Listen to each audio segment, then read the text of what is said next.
조변보감. YTN 라디오 생생경제 명품 코너입니다. 조변보감 법무법인 머스트노우의 조우성 변호사 나오셨어요. 어서 오세요. 네, 안녕하세요. 이 머스트노우 이름은 변호사님이 지으셨어요? 네. 살면서 반드시 알아야 되는 거. 보통 법률 문제는 어떤 상황이 생겼을 때 must 체크를 하고 그다음에 이 상황에서 내가 뭘 알아야 될지 must know를 한 다음에 must do로 행동으로 옮겨야 되죠.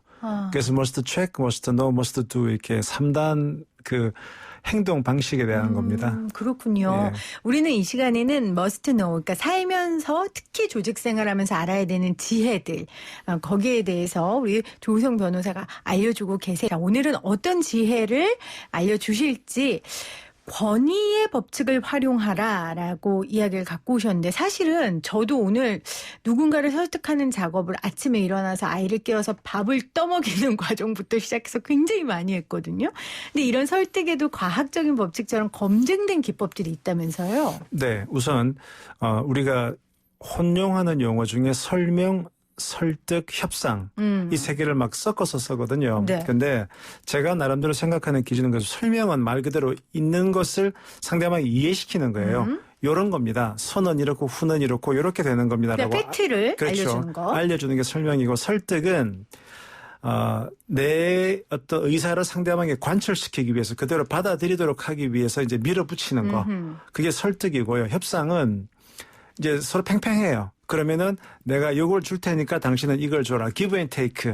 그 과정이 협상이다. 저는 이렇게 나름대로 좀 구분을 하거든요. 네. 그래서 설득은 내 뜻을 관철시키는 거예요. 그런데 모든 사람은 다 자기가 중요한데 상대방의 말을 그대로 받아들일 리가 없잖아요. 그렇겠죠. 그래서 쉽진 않아요. 하지만 여러 전문가들이 소개하는 이런 몇 가지 법칙이 있는데 그중에서도 오늘은 권위의 법칙을 소개해 드리려고 합니다. 알겠습니다.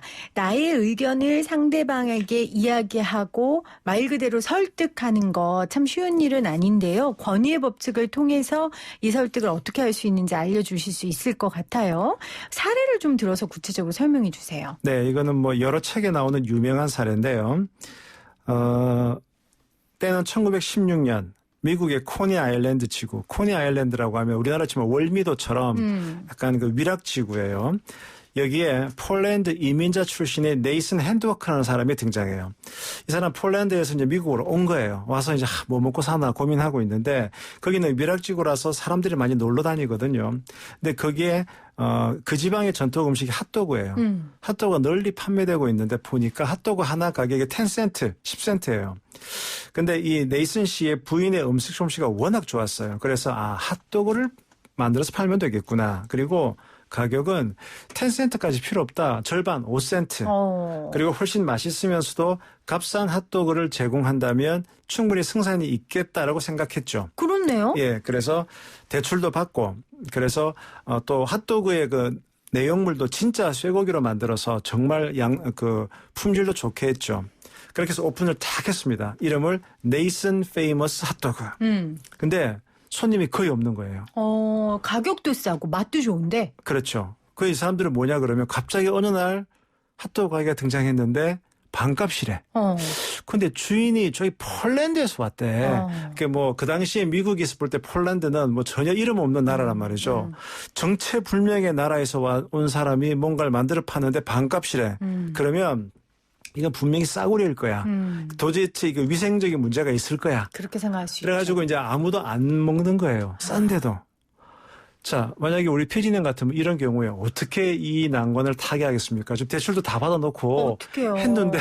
저 울래요, 그냥. 앉아가지고 울다 보면 누가 불쌍해서 사주지 않을까. 그래서 정말 이건 정말 좋은 재료 썼습니다. 정말 맛있습니다. 영양가 좋습니다라고 그 주인인 네이슨 핸드워커 씨가 얘기를 할 수도 있겠지만 이 양반이 머리가 아주 좋아요. 어떻게 했느냐. 그 지역 내에 있는 병원들을 찾아간 거예요. 병원들을 왜요? 찾아가서 병원을 보면 그때나 지금이나 인턴 레지던트들이 항상 바쁘죠. 그 사람들한테 무료 쿠폰을 준 거예요. 그러면서 저희들이 여기 앞에 하나 오픈을 했는데 저희들은 참 의사 선생님들을 존경합니다. 그래서 언제든 시간 나실 때 오셔서 드세요. 그러면서 무료 쿠폰을 뿌렸어요. 자, 그러면 식사 때를 놓친 이 의사들이 우리 쿠폰이 있으니까 수시로 뛰어가는 거예요. 자, 그럼 이게 어떤 그림이 연출되느냐. 사람들은 항상 저 정체불명의 핫도그 가게를 지나갔는데 누가 갈까 했는데 하얀 가운을 입은 의사들이 쭉 서서 핫도그를 먹고 있는 거예요. 그러면 사람들이 생각할 때는 아니 의사들은 왠지 몸에 좋을 거 이런 걸 먹을 거고 위생관념이 철저할 것 같은데 저 사람들이 줄을 서서 먹고 있네. 그래서 그 문제가 단박에 해결되었다.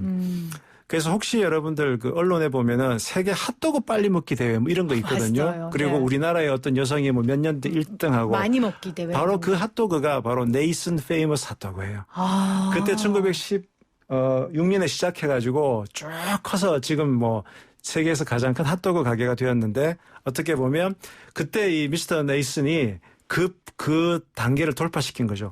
내가 백날 얘기해봐야 소용없다. 차라리 100마디 말이 필요 없이 의사들의 가운을 입은 의사들을 여기에 대령시키자. 네. 어떻게 보면 하나의 설득의 사례가 아. 되겠죠. 저 이거 너무 잘 알겠어요. 왜냐하면 예. 제가 생생경제 이제 사람들을 섭외할 때 예. 김혜민이라 그러면 모르는 사람이 열에 한 9은 모르잖아요. 근데 누가 나온다. 우리 방송에 조성 변호사가 나와요. 우리 방송에 누구도 왔었어요. 우리 방송에 어떤 장관도 왔었어요. 하면 이분들이 나오겠다고 하는 거예요. 바로 이건 거죠. 저 되게 잘 쓴 거죠. 이 권위의 그 법칙을 잘 적용한 거죠? 네, 그렇죠. 일종의 그런 활용 방법이었네요.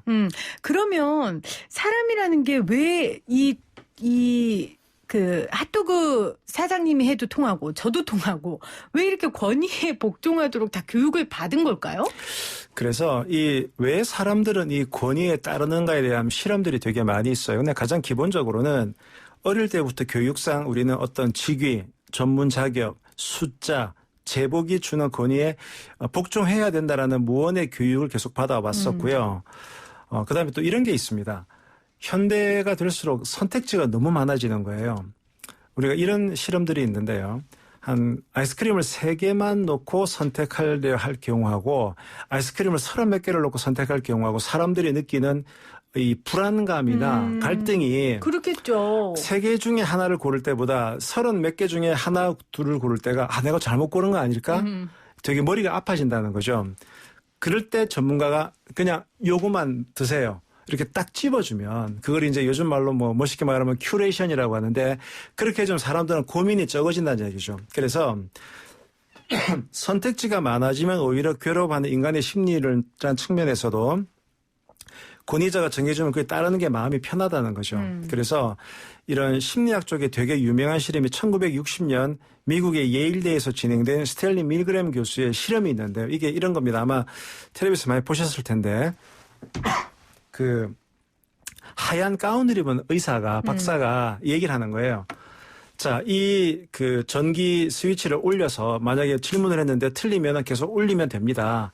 그런데 그 올리게 되는 이유가 거짓말과 전기 충격 간의 어떤 신호를 한번 알아보기 위한 실험입니다. 네. 근데 이제 조금씩 올리다 보니까 사람들이 아파하는 거거든요. 그러면 나 안 할래요라고 그게 뭐 1달러인가 받고 했던 실험이었어요. 저 같으면 안 할래요, 할래요. 그렇죠. 근데 하얀 제복을 입은 의사가 괜찮아요, 하세요라고 했더니 적어도 이론적으로는 450볼트까지 올리면 사람이 죽는다라고 여러 번 얘기했어요. 그런데 상당히 많은 사람이 450볼트까지 계속 뒤를 보면서도 올렸다는 거예요. 왜냐면 의사가 괜찮다고 하니까. 그렇죠.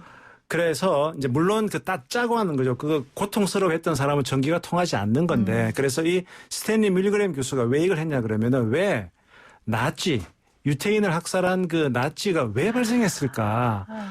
이거는 독일 사람들이 정말 나빠서 그런 걸까? 근데 뭐 히틀러는 나쁜 사람이라 인정. 그다음에 히틀러 주위에 있는 그 아주 못된 사람들은 인정. 그런데 수많은 독일의 장교들이 병사들이 왜 일사불란하게 움직였을까? 왜 그랬을까? 그게 위에서 내려오는 권위에 나도 모르게 질질 끌려갈 수밖에 없는 게 인간의 어떻게 보면 불편한 진실이다.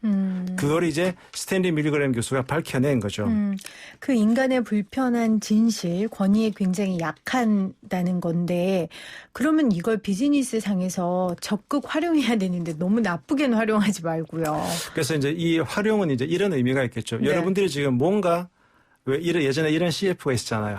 이거 정말 좋은데 뭐라 설명할 방법이 없네. 이런 CF가 있었죠. 지금 이 방송을 들으시는 많은 이 청취자분들은 내가 오늘 아니면 내일 이번 주에 누군가에게 나의 뭔가를 비즈니스를 상품을 서비스를 설득을 해서 우리 거를 채용하도록 만들어야 되잖아요. 그러면 방법이 제가 우리 서비스 정말 좋고요. 우리 서비스 정말 대단합니다. 라고 얘기를 하는 것은 잘 안 먹힌다는 얘기예요. 사람들은. 왜냐하면 그거는 너의 얘기니까.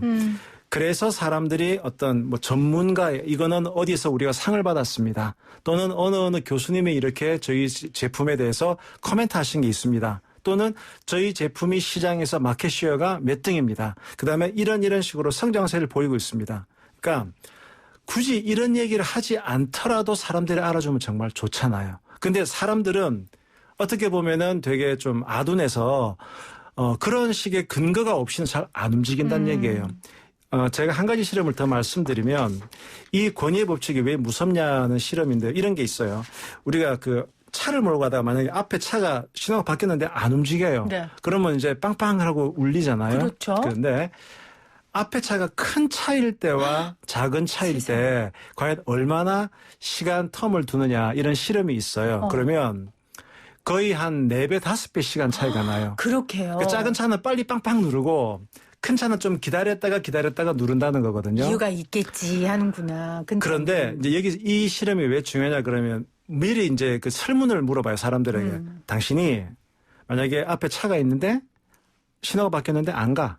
그러면 앞에 차가 큰 차일 경우랑 작은 차일 경우랑 이게 누르는 게 다를 것 같아요? 물어보면 거의 대부분이 아니에요. 그렇지 않아요. 이성적으로 생각할 때는 그런데 자기는 관여받지 않는다라고 다 쓰면서도 실제 실험을 몰래 해보면은 4배, 5배 차이가 나는 그렇군요. 거예요. 이게 어떤 게 불편한 진실인 거죠. 우리는 안 그래야 되는데 우리는 그 어떤 서비스나 상품의 본질에 접근해야 되지만 너무나 많은 선택지가 있으니까 우리는 잘 모르니까 누가 전문가가 어떤 권위를 가지고 뭔가 있으면 사람들 쉽게 믿으려는 그런 속성이 있기 때문에 우리는 사기를 치라는 것이 아니고 우리 사장님이 아무리 열성적으로 얘기를 해서 얘기하는 것보다 뭔가 이것을 뒷받침할 수 있는 다른 실험이라든가 그렇죠. 앙케이트라든가 네. 그런 것들을 모으는 작업도 의미가 있다는 거예요. 그래서 그런 것들이 적절히 뿌려져야 사람들은 아하 그렇구나. 그게 인간의 본성이라는 것을 알고 좀 접근해야 된다는 것이 제가 오늘 이 말씀 드리는 포인트입니다. 그 제 친구가 의사인데 네. 방송에 나온 거를 남편이 막 열심히 모니터하고 찍더래요. 그래서 남편이 내가 되게 자랑스러운가 보다 했는데 나중에 야 혹시 개업하면 이거 다 이렇게 붙여놔야지 사람들이 많이 오지 그랬다는 거예요. 그러니까 예. 자료를 모으는 거죠. 단지 그냥 이 의사 명의예요가 아니라 명의여서 이런 방송도 나가고 여기도 나가고 이런 환자도 왔어요라고 소개할 수 있는 거죠. 그러니까 바로 그거죠. 우리가 이런 권위의 법칙을 활용도 하지만 반대로 우리가 이런 권위의 법칙이 희생될 수도 있는 거예요. 그렇죠. 어떤 정보를 받아들일 때 계속 내가 무슨 상을 받았고요. 교수님이 그랬고요. 그러면은 당신의 본질을 얘기해야지. 그렇지. 왜 자꾸 딴 얘기만 해. 그러니까 이런 법칙들을 알면은 지금 상대방이 나를 권위의 법칙으로 싹 끌어가려고 하는 거구나. 이제 그런 것들을 좀 방어할 수 있는 것도 생기겠죠. 네. 그래서 책 중에 아주 고전 중에 하나인 그 로버트 찰디니 교수의 설득의 심리학이라는 책이 있어요. 이제는 거의 고전의 반열에 올랐는데 거기 보면은 여러 가지 설득의 법칙이 한 5가지가 나오는데 그중에 하나가 권위의 법칙이거든요. 그래서 사업하시는 분들은 이 설득의 심리학 책을 한번 나중에라도 지금 나올랑가 모르겠지만 오래된 책인데 구해보시면 여러 가지 사례가 나오고 도움이 네. 되실 겁니다. 네. 지금 5981님이 저는 아무것도 없는 취준생이에요. 저 뽑아달라고 할 땐 도대체 어떻게 해야 돼요? 그러니까 이분은 이 얘기인 것 같아요. 나는 지금 권위에 호소할 수 있는 게 아무것도 없다. 근데 나를 설득시킬 때 어떻게 해야 되나? 이제 보통 이제 그럴 때 많이 그렇게 하죠.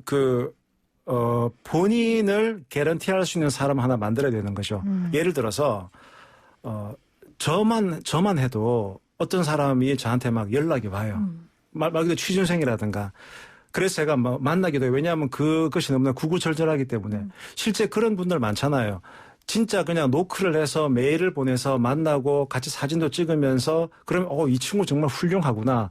추천서를 써주고 뭐 그런 일들이 많지 않습니까? 내가 가진 게 없다면 내가 준비가 되어 있다는 것을 보여주기 위해서 누군가 나의 버팀목이 될 수 있는 사람을 만나서 적어도 내가 가려고 하는 분야에 한 번 두드리고 2번 두드리고 10번 두드리고 그렇게 해서 만나서 하는 그런 사례들이 꽤 많거든요. 네.